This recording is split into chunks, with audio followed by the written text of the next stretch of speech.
What up, what up, what up? Thank you for tuning in to the Swish Masters Podcast, and thank you to our sponsor, SS96.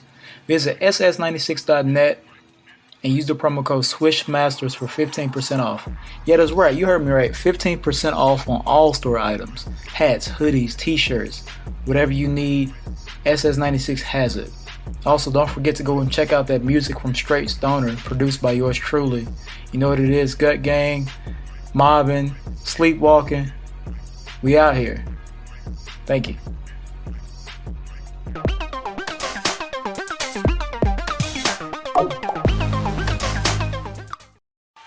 Good evening, and welcome to the 2022 NBA Draft at Barclays Center. The next generation of NBA stars will realize their dreams, including 3 freshmen who are expected to go 1, 2, and 3 for just the 6th time in draft history. Jabari Smith, he's a gem out of Auburn. Everyone is saying you are the #1 overall pick. Does that make you more excited or more anxious? A little bit of both. You know what I mean? A lot of pressure comes with being #1, but that's something I'm ready for, and I'm just excited to see how it unfolds. With the first pick in the 2022 NBA Draft, the Orlando Magic select Paolo Banchero from Duke University. Surprising a few, because Jabari Smith was the guy that many people were targeting here. You saw Paolo's reaction. He was even surprised, Stephen A. You draft somebody like him, it ain't just because of his talent, Jalen. It's because you're thinking culture. So you end up going #1. We all saw the chatter. What do you think was the difference maker? I wanted to be #1, but I also wasn't going to be upset wherever I went. So all I can say is Orlando's going to get 110% from me. Now all of a sudden Oklahoma City probably didn't expect that it was going to be Smith or Holmgren. So that is a big shakeup at the top from what we thought it was going to be. With the second pick, the Oklahoma City Thunder select Chet Holmgren from Gonzaga University. Chet, the highest drafted player in Gonzaga program history, now at #2. You're going to hear this word a lot. At 7 feet tall, 195 pounds, that word is unicorn. It's a mix of 1,000 emotions, and yet I have 0 words to explain it. OKC Thunder, let's work. Let's work. With the third pick, the Houston Rockets select Jabari Smith Jr. from Auburn University. How you feeling? I think he's a home run. I think he's a layup pick for the Rockets. Can you tell Houston Rockets fans what they are getting and why they should be excited? You get the hard worker, competitor, somebody who don't like to lose. All I care about is that W. That's what I get. You said you were going to be the best dressed at the draft. Did you live up to the hype? I see a lot of great suits here. Credit to our draft class, but I don't think I'd put anybody's suit over mine. Why should you can be on the cover? Yeah. Because there's nobody swaggier than me. Period. I saw something on the inside. I need you to explain all of this to the viewers out there. So this is basically what I do before every game, just calming myself down. On this side, this is when I play at home in Atlanta, so it means a lot to me. Can we get a look at these shoes? Because these kicks, I'm feeling them. Kevin, I like these. At the end of the day, it's an opinion. I feel like everybody here feels like they got the best suit. People don't realize what it means to get your name called on draft. The Detroit Pistons select Jaden Ivey from Purdue University. Marjon Beauchamp from the NBA G League's Team Ignite. This right here is what it is all about. Absolutely. Like, let it out, young fella. This is about the journey. I work day in and day out to just get to this level. This is a moment that I can only imagine that he has been thinking of, has been working toward for years. God never gave up on me. Everything I had to go through, all the adversity and no one believing in me, it's just special. Guys' lives is gonna change after tonight. The young men have the chance to be among the next generation of stars in our league. Which team had the most underwhelming draft night? There's a couple candidates. There's a couple candidates for this. I ain't gonna lie. Couple candidates that you have a first crack at. Oh, do I dare bring up the New York Knicks? Go ahead. Do I dare bring up the Knicks? Go ahead. I mean, it's just a running joke at this point. Like, we all are waiting to see what the Knicks are gonna do, and we just know it's regardless of who, if they get the #1 pick or not, or whatever pick, it's just never impressive, man. And there's no slight to the draft pick that they took because they traded them anyway, and their lottery pick at least. Listen, let's stay there for a second. Let me tell the people what happened real quick. All right. So the Knicks caused so much confusion. Woj being like, who we got? Listen, Woj putting out something different. Bam's putting out something. Like, what's going on here? So, okay, this is what happened. New York had a number 11 overall pick. Yep. During, by the way. But it ended up sending out that pick for 4 second-round picks. Hey, for that pick.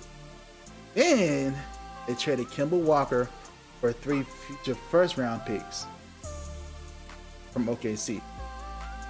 I'm not even done yet. There's a joke with that. There's a joke with that later too. I'm gonna save that. All right. Okay. So, do all that. It frees up cap space for sure. But so it makes it seem like the Knicks are just Brunson. I'm gonna talk about that too. The Knicks are so questionable. Okay. I'm gonna let you continue now. That's what happened. No, I mean, you touched on all the points, man. Like, the Knicks basically got nothing to me. I'm like, all right, you got the number 11 pick, which was, who was that? Dang? Wait, my bad. Yeah, Dang, who you traded to OKC, traded a bunch of other picks. Like, so why did you even have I don't understand. And they didn't really address anything that the team needs at this moment because Kemba didn't work out. You didn't draft a point guard. You didn't draft a guard. You drafted a big that you didn't trade it. And you traded a, I don't know what they're doing. I don't know what the Knicks are doing. But it's typical Knicks fashion to be saying this because we never know what the Knicks are doing until like they had that one good season 2 years ago when Julius Randle won Most Improved. Other than that, I don't know what the direction is, and they don't either. So to me, New York definitely lost the draft, and it's always so funny because the draft is in Brooklyn, you hear all the New York fans immediately. Poor Dang got booed, and he's like, I'm just, and he was even like going to actually going to the Knicks. He was another pick for OKC. Yeah, it's like, dang, bro. Like I don't know. It sucks to be a New York Knicks fan. I feel like it's like they can't ever get it right. Yeah. But it's a running joke at this point. It's every year that I feel like are waiting for the Knicks to bomb in the draft and bomb in the offseason at this point. Yeah. I gotta watch some replays of First Take to see Stephen A. Smith cry about the Knicks again. So. Sure. Yeah, I said Durant by accident. Then that's exactly what we got. Listen, the Knicks. This is what's so funny though. I was like, when I first saw the trade, I know Sam Presti didn't trade 3 first-round picks because my thing next year, Victor Wembanyama. I'm telling y'all right now, he is that dude. I'm telling y'all, he that franchise.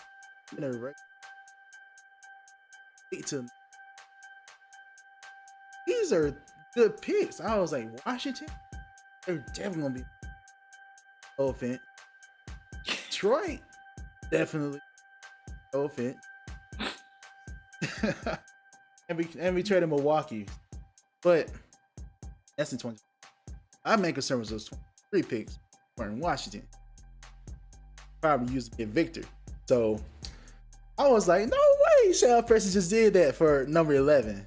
And then gotta read the fine lines. Most people are just saying, oh, it was 3 first rounders. Prideful about that. Protected. They're protected picks. Yeah. Protected first round picks. Some of those were top 14, top 18. They're lottery protected picks. Yeah. So at the end of the day, you're not going to see the pick Knicks. Not gonna see him at all. Sam Presti just fleeced you again. Like that's all that's what happened. Sam Presti is such a great GM. I'm so glad we got him. And Presti, trust, he is mastermind out here. And he worked them over. Once I read the fine lines, because it wasn't really posted out there like and the Knicks put out a statement like, "Leave in the future. We're setting up for the future. Got a whole bunch of picks. Blah blah blah." I'm paraphrasing. Yeah. Statement. It was so bad they had to put out a statement. That's how bad it was. And even in that statement, you're not truthful. Because those picks are lottery protected. It's not going to help you. So, at the end of the day, I don't know what they're doing. Even if you're trying to set up for free agency. For Jalen Brunson, though. And Jalen Brunson had a breakout year this year in the playoffs, just.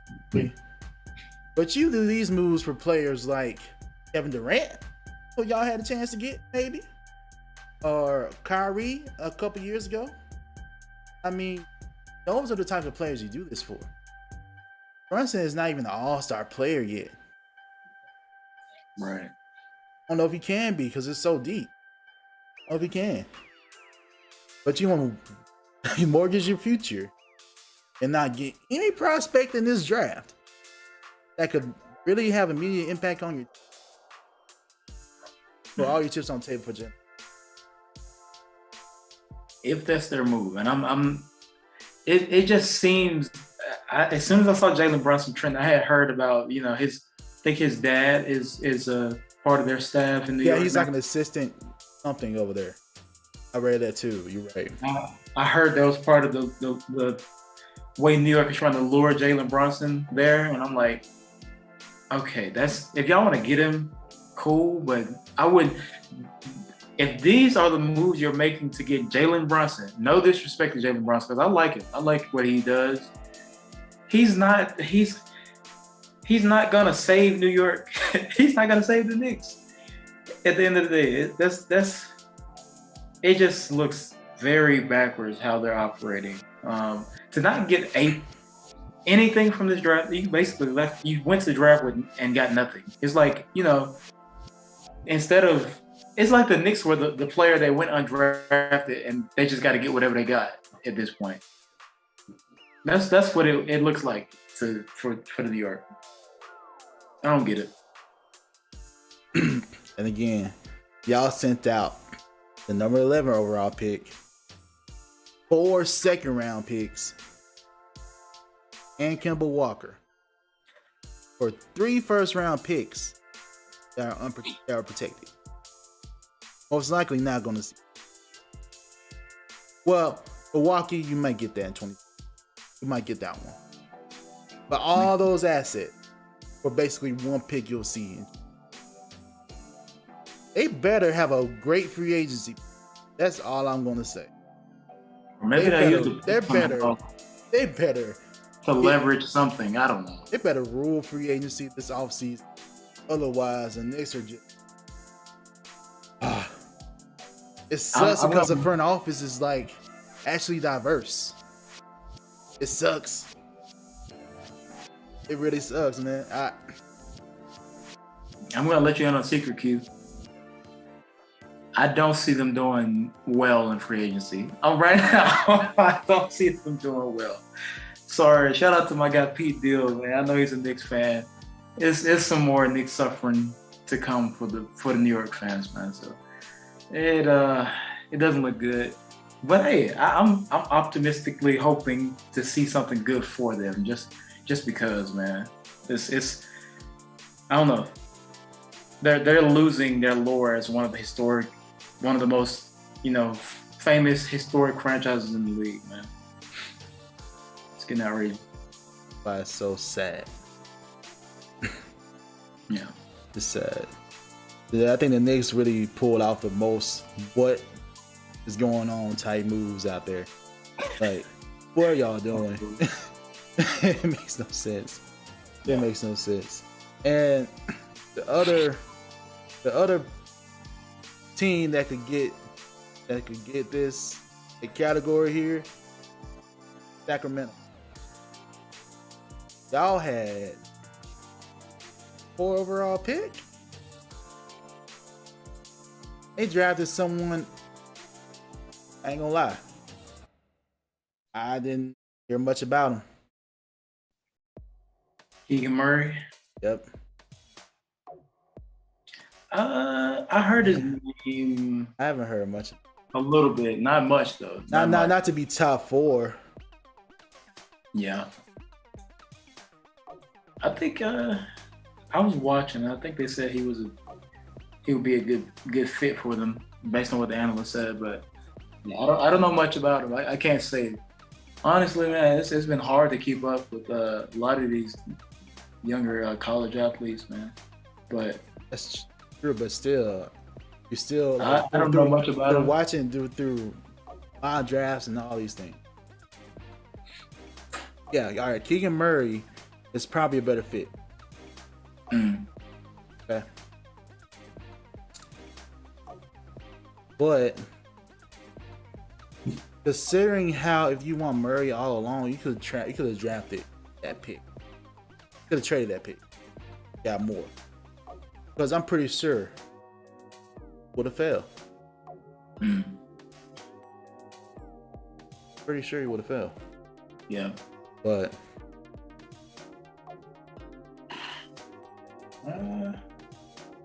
saying it's weird. And they could have traded that pick, got more assets out of it, and still get the guy that you want. That's true. Let me see. Did it and plus multiple, no matter what you looked at, wherever analytic, wherever mock draft you looked at, Ivy was always above her. So it's like, what are you doing? You trade away Tyrese Halliburton. None of your former top picks worked out. Where's Bagley? That's his name, right? Marvin Bagley. Marvin Bagley third. Where is he at? Detroit. Okay. What about Tyrese's the Pacers now? Yep. Buddy Hield's gone.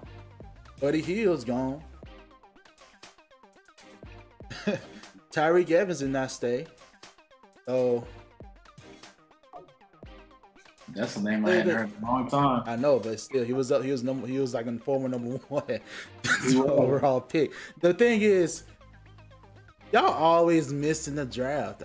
They do. The one time you hit Tyrese, you trade him. So I don't know what they do. It's not like they needed a guard. Like I know they didn't need a guard. But what are you doing? Right. That's what I gotta say. Because if you want a Murray all along, you could trade it down. Been smart about it. That's all I'm saying. I mean, if that's their guy, they got him. But the thing is, if you have the top pick in the draft, the name of the game is to get the best player at that point. Everybody agrees that Murray was not the best player for that point. Yeah. Anyway, it worked out for Jaden Ivey. Apparently he's passionate about it. He has a lot of family history in Detroit. Right, so it worked out for him, but man, that was a dumb move. I agree. It's just a dumb move, man.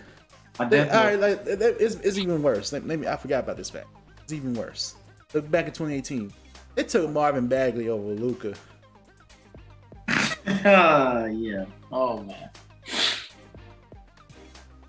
Yeah, they're kicking themselves. They're gonna kick themselves in the back for a while. Apparently they picked Bagley because he was more enthused about being Sacramento. You don't have to worry about who's enthused to be on your team or not. Pick the best player. That will learn from that. And just because Jaden Ivey's not enthused to be Sacramento, and I don't blame him. If I was an NBA player, I would not be enthused myself being Sacramento.